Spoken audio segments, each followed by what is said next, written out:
संसद का बजट सत्र 28 जनवरी से शुरू हो रहा है, जिसे लेकर एक तरफ विपक्ष पहले से ही मोदी सरकार को घेरने में जुटा हुआ है, तो वहीं दूसरी तरफ बीजेपी के अपने ही सहयोगी दलों ने केंद्र सरकार की मुश्किलें बढ़ा दी हैं, जिसकी चर्चा सियासी गलियारों में अब तेज हो गई है।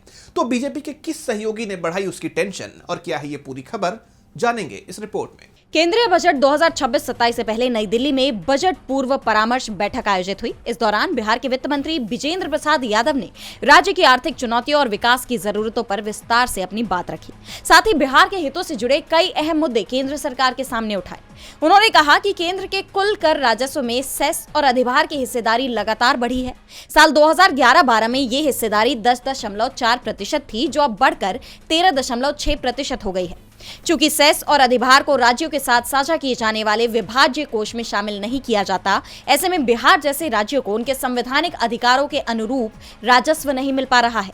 उन्होंने सेस और अधिभार को विभाज्य कोष में शामिल करने की मांग की। इसके अलावा विजेंद्र यादव ने अतिरिक्त उधार सीमा, बाढ़ नियंत्रण के लिए विशेष पैकेज, कृषि और उद्योग में तकनीक की भी मांग की है।